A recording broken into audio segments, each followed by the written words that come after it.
ನನಗೆ ಅದೇ ಸ್ವಲ್ಪ ಹಾರ್ಟ್ ಪ್ರಾಬ್ಲಮ್ ಇತ್ತು. ಹಾಗಾಗಿ ಡಾಕ್ಟರ್ ಹೇಳಿದ್ರು ನೀವು ಸ್ವಲ್ಪ ವಾಕ್ ಮಾಡ್ಬೇಕು, ಕೊಲೆಸ್ಟ್ರಾಲ್ ಜಾಸ್ತಿ ಇದೆ. ನಮ್ಮ ಫ್ರೆಂಡ್ ಒಬ್ರು ಹೇಳಿದ್ರು ಡಾಕ್ಟ್ರು, ನೀವು ಜೀನಿ ಪೌಡರ್ ತಗೊಳ್ಳಿ, ಹೆಲ್ತಿಯಾಗಿ ಚೆನ್ನಾಗಿರ್ತೀರಾ, ಯಾವ್ದೇ ರೀತಿ ಎಫೆಕ್ಟ್ ಇಲ್ಲ ಅಂತ ಹೇಳಿದ್ಮೇಲೆ ನಾನು ತಗೊಂಡೆ.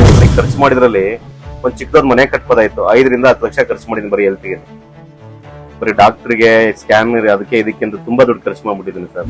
ಹಿಂದೆ ನೋವು ಬರೋದು, ಮತ್ತೆ ಮಲ್ಕೊಂಡ್ರೆ ರೈಟ್ ಲೆಫ್ಟ್ ತಿರ್ಗಾಕ್ ಆಗ್ತಿರಲ್ಲ. ಒಂದ್ ಕೈ ಸಪೋರ್ಟ್ ತೆಗೆದು ಇನ್ನೊಂದ್ ಸ್ವಲ್ಪ ಈ ಕಡೆಗೆ ಫ್ರೆಶ್ ಮಾಡ್ಬೇಕಾಗಿತ್ತು. ಇಲ್ಲೇ ನನಗೆ ಪ್ರಾಡಕ್ಟ್ ಸಿಕ್ಕಿದ್ರೆ ದುಡ್ಡು ಸೇವ್ ಆಗೋದು, ಹಚ್ ಕಡೆ ಒಂದ್ ಮನೆ ಕಟ್ಕೋಬೋದಾಯ್ತು. ನನಗೆ ಯಾವುದೇ ರೀತಿ ಸೈಡ್ ಎಫೆಕ್ಟ್ ಇಲ್ಲ. ಎಲ್ಲ ಸಿರಿಧಾನ್ಯದಿಂದ ಮಾಡಿರೋಂಥದ್ದು, ಆರೋಗ್ಯವಾಗಿರುತ್ತದೆ. ಎಲ್ಲ ತಗೊಳ್ಳಿ. ಹಿಂದೆ ನೋವು ಬರೋದು ಜಾಸ್ತಿ, ಈ ಎದ್ರೆ ಇದೊಳಕ್ ಹಾಕ್ತಿರ್, ಕೂತ ಇದೊಳಕ್ ಹಾಕ್ತಿರಲಿಲ್ಲ. ಮತ್ತೆ ತುಂಬಾ ಸುಸ್ತಾಗೋದು, ನಡಿಯಕ್ ಆಗ್ತಿರಲಿಲ್ಲ. ಈ ಶುಗರ್ ಯಾವುದೂ ಇಲ್ಲ. ಬಟ್ BP ಶುಗರ್ಗೂ ತುಂಬಾ ಒಳ್ಳೇದಿತ್ತು. ಶುಗರ್, BP, ಕೊಲೆಸ್ಟ್ರಾಲ್ ಇದರಿಗೆ ತುಂಬಾ ಒಳ್ಳೇದು. ಏನು ಸೈಡ್ ಎಫೆಕ್ಟ್ ಇಲ್ಲ, ಚೆನ್ನಾಗಿರುತ್ತೆ. ನನ್ನ ಹೆಸರು ಬಂದು ಮನು ಅಂತ. ನಮ್ದು ಊರು ಬಂದು ಕಂಚನಹಳ್ಳಿ, ಹಾಸನ ತಾಲೂಕು, ಶಾಂತಿಗ್ರಾಮ ಹೋಬಳಿ, ಸಾತನಹಳ್ಳಿ ಪೋಸ್ಟ್. ಯಾಕಂದ್ರೆ ನಮ್ದು ಪ್ರಾಪರ್ಟಿ ಊರೆಲ್ಲ ಬಂದು ಹಾಸನೆ, ನಮ್ದು ಇರೋದು ಕಂಚನಹಳ್ಳಿ. ಇಲ್ಲಿಂದ 2 ಕಿಲೋಮೀಟರ್ ಆಗುತ್ತೆ. ಈ ಜೀನಿ ಪ್ರಾಡಕ್ಟ್ ನನ್ನ ಫ್ರೆಂಡ್ಸ್ ತಗೊಂಡಿದ್ದಾರೆ. ಅವ್ರು ಹೇಳಿದ್ಮೇಲೆ ನಾನು ತಗೊಂಡೆ. ಫಸ್ಟ್ 198 kg ಇದ್ದೆ.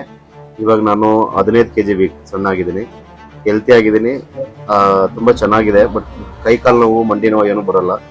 ಬಟ್ ಆರೋಗ್ಯ ಚೆನ್ನಾಗಿದೆ. ಸುಸ್ತು ಅವು ಯಾವುದೇ ರೀತಿ ಏನಿಲ್ಲ. ಮತ್ತೆ ಫುಡ್ ಎಫೆಕ್ಟ್ ಏನು ಯಾವುದೇ ರೀತಿ ಬರಲ್ಲ. ಅದರಲ್ಲಿ ಏನೋ ವಾಕ್ ಮಾಡಬೇಕು, ಹೆಲ್ತಿಯಾಗಿ ಚೆನ್ನಾಗಿರುತ್ತೆ. ಮಧ್ಯಾಹ್ನ ನಾನು ಊಟ ಮಾಡೋದು, ಬೆಳಗ್ಗೆ ಜೀನಿ ತಗೊಂಡ್ರೆ ಮಧ್ಯಾಹ್ನ ಊಟ ಮಾಡ್ತೇನೆ. ರಾತ್ರಿ ಮಾಮೂಲಿ ಚಪಾತಿನೋ, ಅದೊಂದು 2 ಚಪಾತಿ ಇಲ್ಲಾಂದ್ರೆ ಒಂದು ರಾಗಿ ಮುದ್ದೆ ತಗೊಂಡು ಹೆಲ್ತಿಯಾಗಿ ಇಷ್ಟು ಚೆನ್ನಾಗಿದ್ದೀನಿ. ಏನಪ್ಪ, ನನಗೆ ಅದೇ ಸ್ವಲ್ಪ ಹಾರ್ಟ್ ಪ್ರಾಬ್ಲಮ್ ಇತ್ತು. ಹಾಗಾಗಿ ಡಾಕ್ಟರ್ ಹೇಳಿದ್ರು ನೀವು ಸ್ವಲ್ಪ ವಾಕ್ ಮಾಡ್ಬೇಕು, ಕೊಲೆಸ್ಟ್ರಾಲ್ ಜಾಸ್ತಿ ಇದೆ. ನಮ್ಮ ಫ್ರೆಂಡ್ ಒಬ್ರು ಹೇಳಿದ್ರು ಡಾಕ್ಟ್ರು, ನೀವು ಜೀನಿ ಪೌಡರ್ ತಗೊಳ್ಳಿ, ಹೆಲ್ತಿಯಾಗಿ ಚೆನ್ನಾಗಿರ್ತೀರಾ, ಯಾವ್ದೇ ರೀತಿ ಎಫೆಕ್ಟ್ ಇಲ್ಲ ಅಂತ ಹೇಳಿದ್ಮೇಲೆ ನಾನು ತಗೊಂಡೆ. ಇವಾಗ ಚೆನ್ನಾಗಿದ್ದೀನಿ. ನಾನ್ ತಗೊಂಡ್ಮೇಲೆ ನನ್ನ ಮಗನಿಗೂ ಸಿರಿಧಾನ್ಯ ಅದನ್ನು ಕೊಡಿಸಿದೀನಿ, ಅವರು ತಗೊಳ್ತಿದ್ದಾರೆ. ಹಿಂದೆ ನೋವು ಬರೋದು, ಮತ್ತೆ ಮಲ್ಕೊಂಡ್ರೆ ರೈಟ್ ಲೆಫ್ಟ್ ತಿರ್ಗಾಕ್ ಆಗ್ತಿರಲ್ಲ. ಒಂದ್ ಕೈ ಸಪೋರ್ಟ್ ತೆಗೆದು ಇನ್ನೊಂದ್ ಸ್ವಲ್ಪ ಈ ಕಡೆಗೆ ಫ್ರೆಶ್ ಮಾಡ್ಬೇಕಾಗಿತ್ತು. ಸಡನ್ ಅಂತ ಹಿಂಗ್ ಒಳ್ಳಕ್ ಆಗ್ತಿರ್ಲಿಲ್ಲ. ಹಾಗಾಗಿ ನನಗೆ ಜೀನಿ ತಗೊಂಡ್ಮೇಲೆ ಆರೋಗ್ಯವಾಗಿದ್ದೀನಿ, ಮತ್ತೆ ಹೆಲ್ತಿ ಆಗಿದ್ದೀನಿ. ಮತ್ತೆ ಮಂಡಿ ನೋವು ಬರೋದು ಜಾಸ್ತಿ, ಈ ಎದ್ರೆ ಇದೊಳಕ್ ಕೂತ ಇದೊಳಕ್ ಆಗ್ತಿರ್ಲಿಲ್ಲ. ಮತ್ತೆ ತುಂಬಾ ಸುಸ್ತಾಗೋದು, ನಡಿಯಕ್ ಆಗ್ತಿರ್ಲಿಲ್ಲ. ಅದನ್ನ ತಗೊಂಡ್ಮೇಲೆ ತುಂಬಾ ಚೆನ್ನಾಗಿದೆ, ಹೆಲ್ತಿ ಆಗಿದ್ದೀನಿ. ಇವಾಗ 15 kg ಸಣ್ಣ ಆಗಿದ್ದೀನಿ. ಕೇಳ್ತಾರೆ ಹೆಂಗ್ ಸಣ್ಣ ಆದ್ರಿ, ಹೆಂಗ್ ನೀವು ಇಷ್ಟೊಂದು ವೀಕ್ ಆದ್ರಿ ಅಂತ.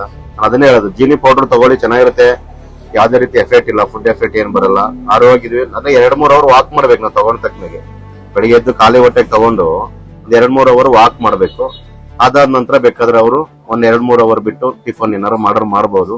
ಇಲ್ಲ ನಾನು ಅದ್ರಲ್ಲೇ ಇಡ್ತೀನಿ, ಮಧ್ಯಾಹ್ನ ಮೇಲೆ ಊಟ ಮಾಡ್ತೀನಿ ಅಂದ್ರೆ ಇನ್ನೂ ಹೆಲ್ತಿಯಾಗಿ ಇಶ್ಯೂ ಆಗಿರುತ್ತೆ. ಹೇಳೋದು ಅಷ್ಟೇನೆ, ಎಲ್ಲ ಜೀನಿ ಸ್ಲಿಮ್ ಇದೇನು ಪೌಡರ್ ಇದನ್ನ ಯೂಸ್ ಮಾಡಿ ಚೆನ್ನಾಗಿರುತ್ತೆ, ಹೆಲ್ತಿ ಆಗಿರುತ್ತೆ, ಆರೋಗ್ಯನೂ ಚೆನ್ನಾಗಿರುತ್ತೆ.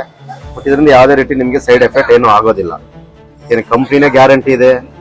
ಎಷ್ಟೋ ಜನ ತಗೊಂಡಿದ್ದಾರೆ, ನಾವು ಕಣ್ಮುಂದೆ ವಿಡಿಯೋದಲ್ಲಿ ನೋಡಿದ್ವಿ, ರಿಯಲ್ ಆಗಿ ನೋಡಿದ್ವಿ, ಮಕ್ಳಿಗೆಲ್ಲ ಕೊಡ್ತಾ ಇದ್ವಿ, ಯಾವುದೇ ರೀತಿ ಎಫೆಕ್ಟ್ ಇಲ್ಲ. ಕಂಪನಿ ಪ್ರಾಡಕ್ಟ್ ತಯಾರು ಮಾಡೋ ಓನರೇ ಅಷ್ಟು ಭರವಸೆ ಕೊಟ್ಮೇಲೆ ನಮಗೂ ಅದನ್ನ ಹೊರಗಡೆ ಏನೋ ಅದಕ್ಕೆ ಕೆಮಿಕಲ್ ಫುಡ್ ಇಲ್ಲ, ಎಲ್ಲ ನ್ಯಾಚುರಲ್ ಫುಡ್ಡೇ ಬರೋದು, ಎಲ್ಲ ಸಿರಿಧಾನ್ಯದಲ್ಲೇ ಬೆಳೆದಿರೋಂಥ ಫುಡ್ಡೇ. ಈಗ ಬೇರೆ ಏನಾರ ಕಲಬೆರಕೆ ಯಾಕೆ ಮಾಡ್ತಾರೆ ಅಂತ ಅದೇನೋ ರೀತಿ ಯಾವುದೇ ರೀತಿ ಎಫೆಕ್ಟ್ ಇಲ್ಲ.